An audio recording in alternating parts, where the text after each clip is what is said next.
오늘 금요 기도회 가운데 우리에게 주신 말씀은 사도행전 3장 11절에서 20절 말씀입니다.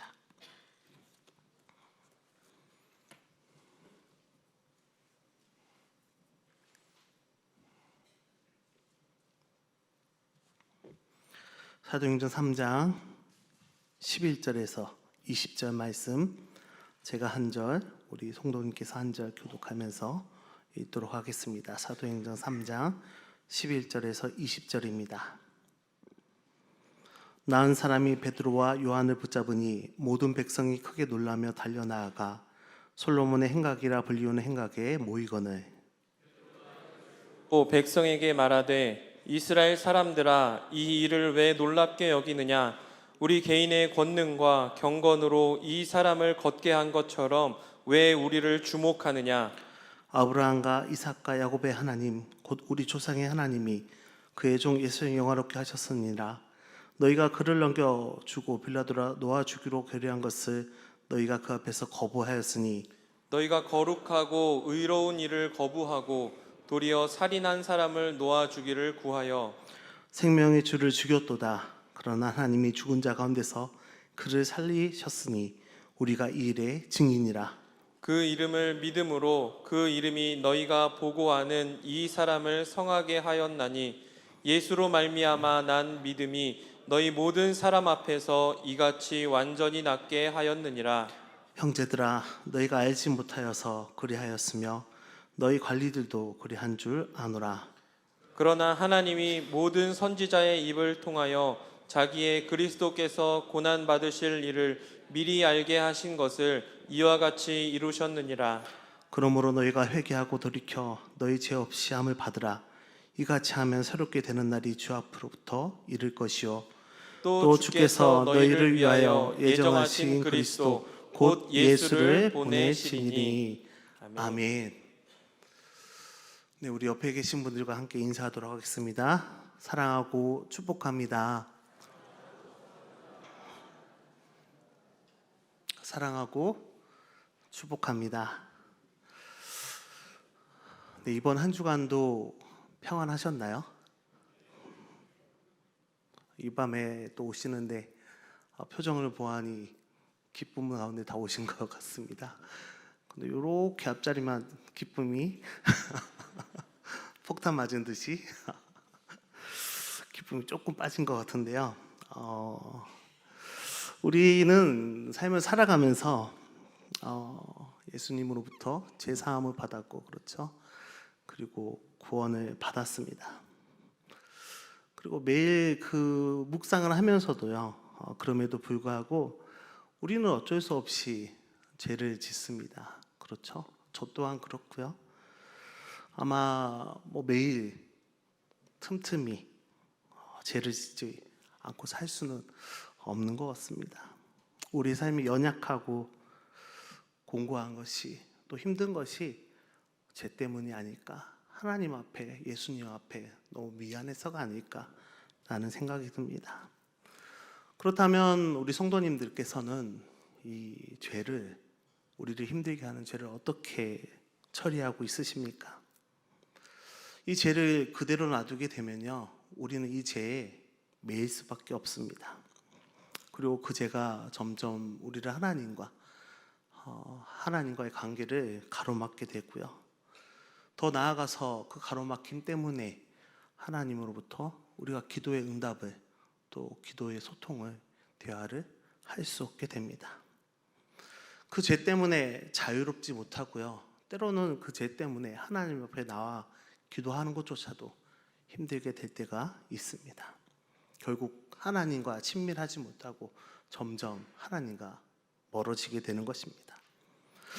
그렇다면 이 죄를, 우리가 지을 수밖에 없는 이 죄를, 우리가 연약하기 때문에 죄 가운데, 죄악 가운데, 이 세상은 죄악 가운데 있기 때문에 죄에 빠질 수밖에 없는 이 상황에서 우리는 이 죄를 어떻게 해야 될까요? 오늘 본문 말씀에서 알려주고 있는데요.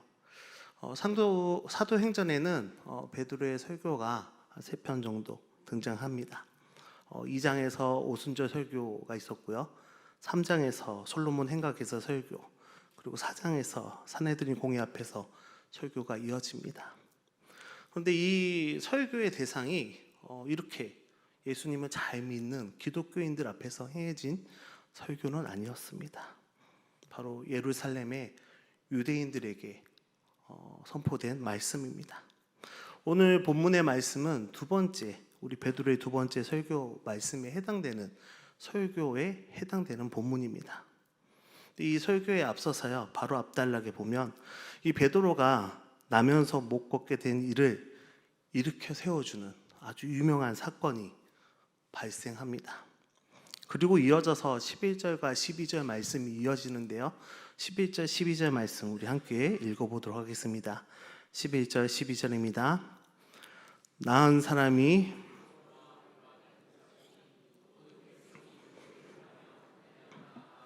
솔로몬의 행각이라 불리우는 행각에 모이거늘 베드로가 이것을 보고 백성에게 말하되 이스라엘 사람들아 이 일을 왜 놀랍게 여기느냐 우리 개인의 권능과 경건으로 이 사람을 걷게 한 것처럼 왜 우리를 주목하느냐.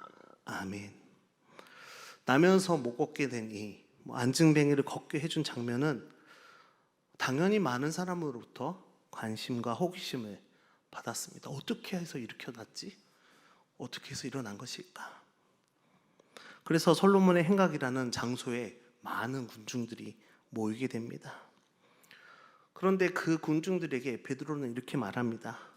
이스라엘 사람들아 이 일을 왜 놀랍게 여기느냐? 아니 무슨 일이길래 이런 일 가지고 이렇게 놀라느냐? 막 기적을 보여주고 이적을 보여줬는데 이런 표현이죠. 이 정도 갖고 놀라는 거야? 그런 표현인 것입니다. 베드로가 왜 그렇게 말했을까요? 너무나도 놀라운 이적이잖아요. 너무나도 놀라운 기적입니다. 근데 왜 사람들 앞에 이 정도 가지고 왜 이런 일로 놀라느냐라고 표현했을까요?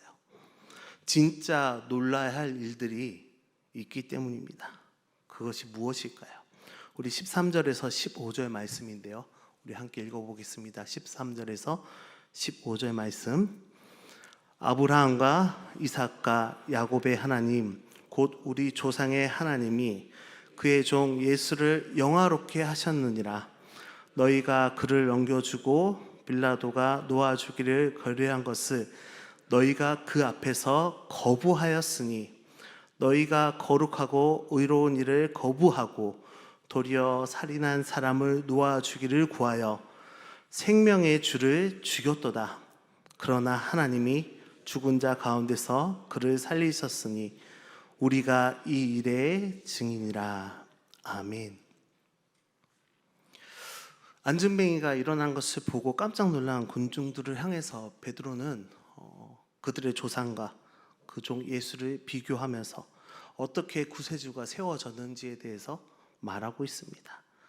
말씀을 성경책을 잘 보시면요, 사람들은 우리 예수님을 구세주로 오셨음을 거부하였다고 표현되어 있습니다. 근데 하나님은 어떻게 하셨죠? 그 예수를 지극히 높여 영화롭게 했다고 했습니다. 또 사람들은 이 예수님을 살인한 사람보다 못하게 여겼다고 말하고 있습니다. 하지만 하나님은 지극히 거룩하고 의로운 분이라 말씀하고 계십니다.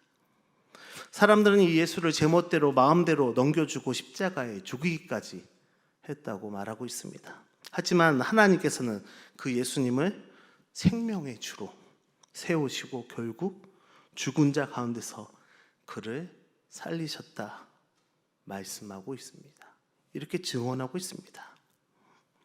이 말은 무엇일까요? 사람들이 아무리 그 구원의 사역을 방해하고 예수님의 구세주이심을 거부하고 죽여 없애버린다 할지라도 결국 이 모든 시도들이 실패되었다는 것입니다. 사람들이 인정해 주어서 된 것이 아니고요, 사람들이 믿어 주어서 된 것이 아니고요, 사람들이 받들어 주어서 된 것이 아니라 하나님이, 오직 하나님이 그 예수님을 구세주로 세우셨다는 것입니다. 오직 하나님께서, 우리의 의지와는 상관없이. 그래서 이 능력을 행하신 분이, 이 놀라운 이적을 행하신 분이 개인의 권능과 경건으로 한 사람의 능력으로 된 것이 아니라 하나님께서 구세주로 세워주신 예수님께서 하신 일이라고 말하고 있는 것입니다.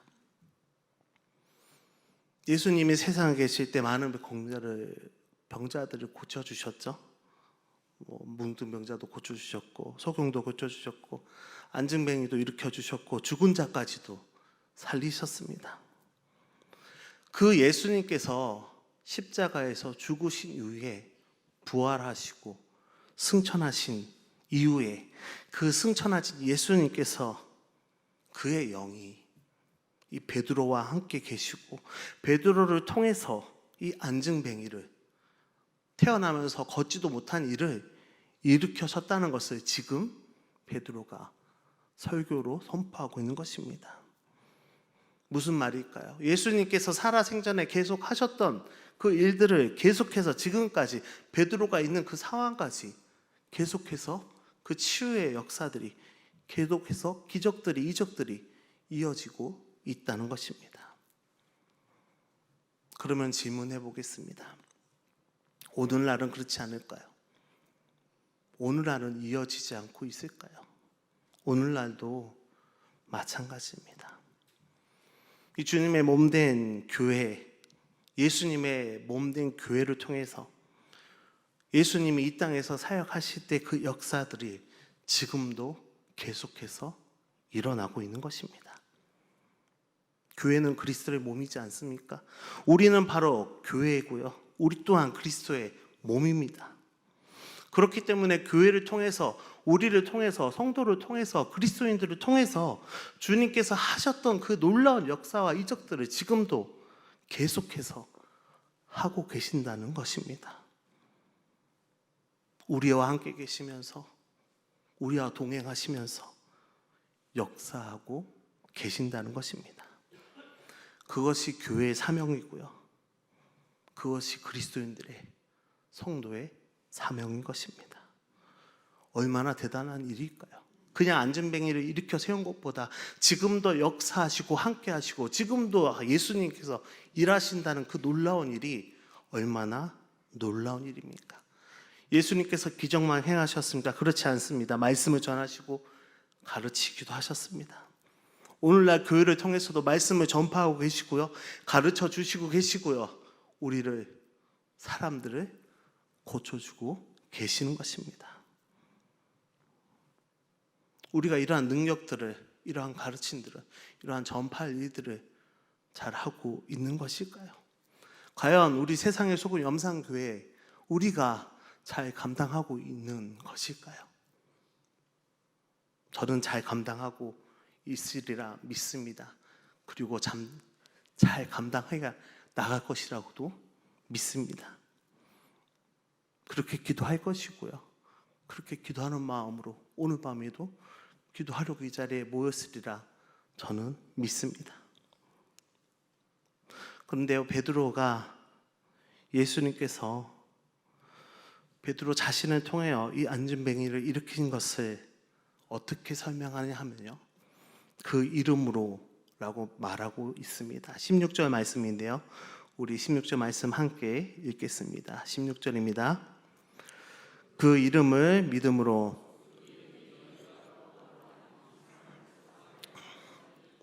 예수로 말미암아 난 믿음이 너희 모든 사람 앞에서 이같이 완전히 낫게 하였느니라. 아멘. 이름 참 중요합니다. 성경에서는요, 하나님의 이름을 하나님 자신의 인격과 동일시하는 표현입니다. 그리고 십계명을 보면요, 제 3계명이 이렇게 표현되어 있죠. 너는 내 하나님 여호와의 이름을 망령되게 부르지 말라 라고 하십니다. 그러므로 이 베드로의 표현은요, 예수님의 이름을 일으켰다는 말은 예수님께서 친히 일으키셨다는 말입니다. 예수님께서 친히 기적을 베푸셨다는 것이죠. 그 이름을 부를 때, 그 예수 그리스도 이름을 빌을 때 그 이름 가운데 함께 능력이 존재한다는 것입니다. 예수님의 이름을 부름으로 예수님의 능력이 나타나고요. 예수님이 역사하시는 사건이 되는 것입니다. 그 이름을 부름으로 우리가 기도할 때 누구 부르죠? 안 부르시는군요. 예수님, 우리 아이들도 잘 아는 하나님, 예수님 부르잖아요. 그렇죠? 주여 주여 우리 삼창하면서 주여 이름을 왜 부르십니까? 주님의 이름을 부르면서 주님 이름 가운데 기도하기 위해 부르지 않습니까? 마찬가지입니다. 그 이름을 부를 때 귀신이 쫓아나가는 것이고요. 두려워서 물러가는 것입니다. 사도행전에 얼마나 많은 이적들과 귀신의 쫓김을 볼 수 있습니까? 이것이 오늘날에도 오늘도 마찬가지인 것입니다. 근데 그 예수님의 이름을 믿지 않는 사람들이 막 주문처럼 외운다고 예수님의 이름에 권능이 나타날까요? 무조건 예수님의 이름만 부른다고 되는 것이 아닙니다. 중요한 것은 16절 말씀에 나와 있습니다. 중요한 것은 믿음입니다. 16절 말씀에 그 이름을 믿음으로, 가운데 보면요, 예수로 말미암아 난 믿음이, 누구로 말미암아? 예수로 말미암아 난 믿음이. 우리의 믿음이 예수님의 이름 앞에 세워질 때 그 이름을 부르는 것이고요, 그 이름이 우리에게 능력이 발휘되는 것입니다. 믿음도 없이 그냥 주문처럼 맹목적으로 형식적으로 부르는 것은 믿음이 아닌 것입니다. 아무리 소리를 지른다고 해서 병자가 낫는 것이 아니고요, 아무리 예수님을 부른다고 해서 귀신이 떠나가는 것이 아닙니다. 나의 간절한 기도 제목 가운데 내가 원하는 것이 있지 않습니까? 나의 아픔 가운데, 나의 고난 가운데, 고통 가운데, 때로는 가정을 위해서 간절히 기도할 때, 교회를 위해서 기도할 때, 내 옆에 함께 있는 성도들을 위해서 기도할 때, 병자를 위해서 기도할 때, 어려움을 만난 형제들을 위해서 기도할 때 진정한 믿음으로, 예수님이 주시는 그 믿음으로, 그 간절한 마음으로 예수님의 이름을 부르시기 바랍니다. 그 예수님의 이름을 믿음으로 부르실 때 오늘 밤에도 반드시 응답하여 주시고요, 능력이 나타날 것이고, 예수님의 이적을 이 자리에서도, 우리의 삶 가운데서도 보여주실 줄 믿습니다. 그런데 이 베드로가 이 설교를 증거하는 가운데서요, 예수님을 붙잡아다 넘긴 사람들이, 넘겨주고 죽인 자들이 너희 유대인들이라고 말하고 있습니다. 그렇죠? 회중들이 유대인들인데 유대인들에게 너희가 예수님을 죽게 만들고 넘겨주고 재판에 넘기지 않았냐? 어찌 보면 굉장히 위험한 일입니다. 그렇죠? 돌에 맞을 수도 있고요, 끌려가 잡혀 죽을 수도 있습니다. 우리도 마찬가지입니다. 죄를 지적하고 그 지적을 받은 사람이 좋아할 사람은 별로 없고요, 그 지적 때문에 더 강박해지고 더 대적할 경우가 더 많이 있습니다. 그런데 베드로는 이 유대인들을 정죄만 하지 않고 그렇게 끝내지 않았습니다. 베드로는 그들을 향해서 12절에는요 이스라엘 사람들아 라고 공식적인 이 명칭으로 부르거든요. 근데 17절에 와서 되게 친근하게 부릅니다. 17절 말씀, 18절 말씀 우리 함께 읽겠습니다. 형제들아, 너희가 알지 못하여서 그리하였으며 너희 관리들도 그리한 줄 아노라. 그러나 하나님이 모든 선지자의 미리 알게 하신 것을 이와 같이 이루셨느니라. 아멘. 뭐라고 부르죠? 17절에 형제들아. 처음엔 이스라엘 사람들아, 너희가 이렇게 하지 않았냐? 근데요, 형제들아 라고 부르면서요 뒤에 더 멋진 말을 합니다. 너희가 알지 못하여서 그리하였다 라고 어루만져 주기 시작합니다. 그러면서 이 모든 일은, 그리스도께서 고난 받으신 그 일들은 예전의 선지자들로부터 이미 예언되었다. 그리고 그 모든 예언의 역사들이 너희와 상관없이 진행되던 것이다. 하나님의 주권적 석치가 하나님 뜻대로 이루어진 것이다 라고 위로해 주는 것입니다. 형제들아, 너희가 몰라서 그런 거야. 그 모든 뜻들이 다 하나님의 계획 가운데 이루어진 거다. 하지만 그렇다고 너희가 죄책감 없이, 죄의식 없이 그냥 있을 수는 없다.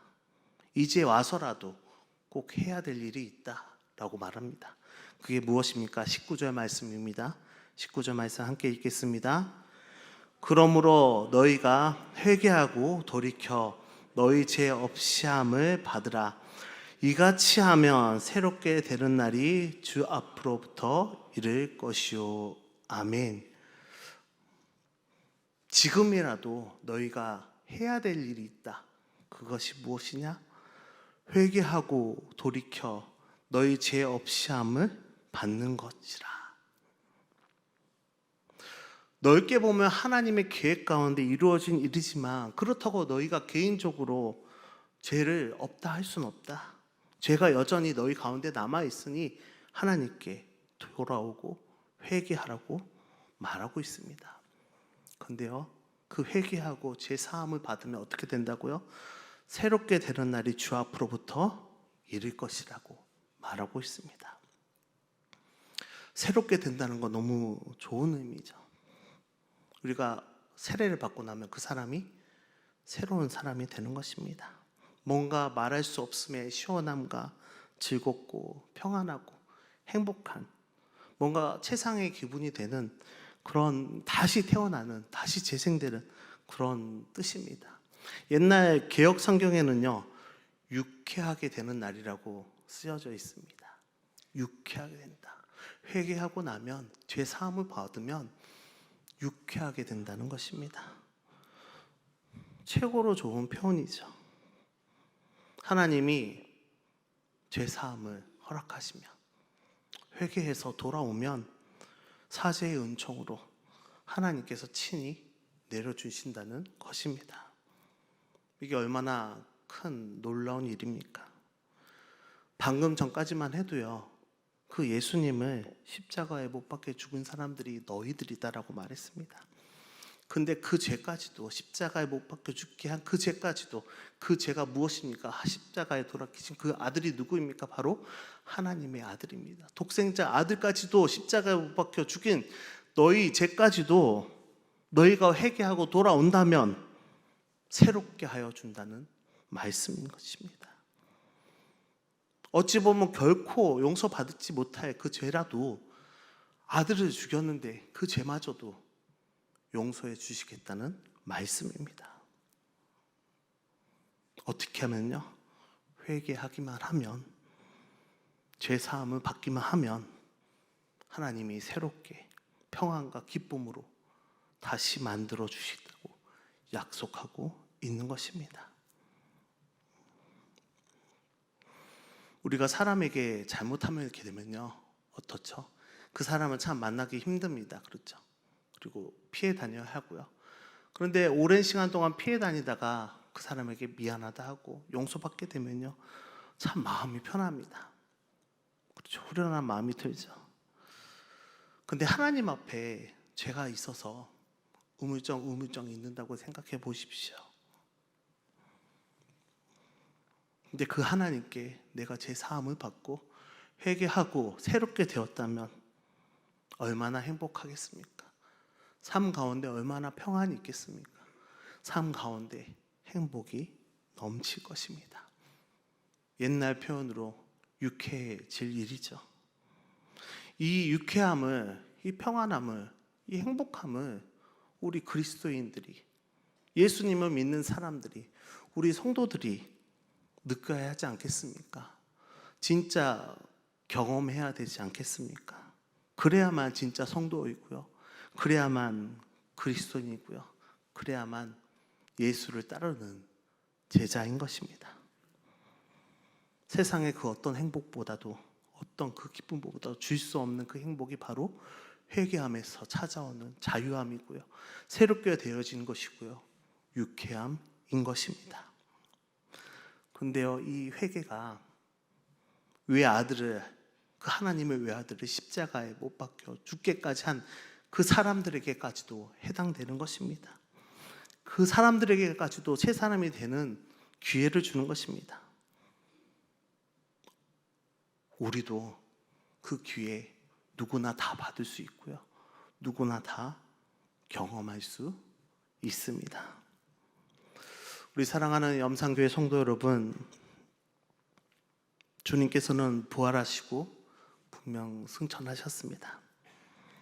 그렇지만 주님께서 행하시던 모든 일들은 주님의 몸인 우리와 나와 여러분과 교회를 통해서 주님께서 다시 오실 때까지 계속해서 일어나실 것이고요. 주님께서는 역사하실 것입니다. 우리 교회는, 그리스도인은 누구의 이름으로? 예수님의 이름으로, 그 예수님의 이름을 믿음으로 예수님께서 하셨던 일들을 계속해서 해 나가야 할 것입니다. 그것이 우리의 사명이고요. 하나님이 완성시키는 구원의 역사입니다. 믿으시죠? 하지만 우리는 참 부족합니다. 그렇죠? 부끄럽기도 참 미약하고요. 연약합니다. 왜 그 초대교회에서 그렇게 뜨거웠던 그 경건함과 그 능력들이 왜 없을까요? 오늘 말씀을 보면 깨닫게 됩니다. 그것은 진정한 회개가 어찌보면 하나님께 돌아옴이 부족하기 때문이 아닐까 생각합니다. 주님께서는요, 제가 있는 곳, 믿음이 없는 곳에서는 역사하지 않으실 것입니다. 그러면 오늘 우리가 주님의 일을 능력 있게 계속해서 우리가 사명을 가지고 계속해서 나가려면 먼저 무엇을 해야 될까요? 철저하게 회개하고 죄사함 받고 새로워져야 하는 것입니다. 오늘 이 밤 철저하게 정말 간절한 마음으로 한번 회개해 보시기 바랍니다. 회개함으로 제사함 받으시고요. 왜 우리 기독교인만이, 그리스도인들만 느낄 수 있는 그 행복함을, 평안함을, 유쾌함을 놓치려고 하십니까? 경험하시기 바랍니다. 새롭게 되어지는 그 느낌, 유쾌함을 경험하시고 우리에게 맡겨진 사명과 주님의 일에 능히 모든 일 가운데 예수님과 함께하면 능력을 나타내는, 또 능력을 감당하는 우리 저와 여러분 되시기를 다 주님의 이름으로 축원합니다. 기도하겠습니다.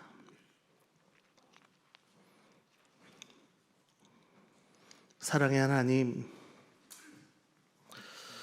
오늘도 주님께서 우리와 함께 계셔서 믿음으로 예수님의 이름을 부르는 자마다 구원을 받게 하신다고 말씀하셨습니다. 오늘도 믿음으로 예수님의 이름을, 주님의 이름을 부릅니다. 즉시 안증뱅이가 일어났던 것처럼 나를 일으켜 세워 주시옵소서. 우리를 일으켜 세워 주시옵소서.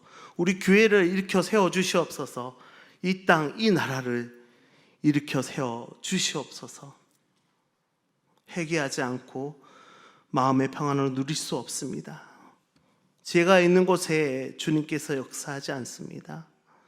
철저히 회개함으로 새롭게 되며 평안을, 자유를, 유쾌함을 경험하는, 맛볼 수 있는 믿음의 백성들이 되게 하여 주옵소서.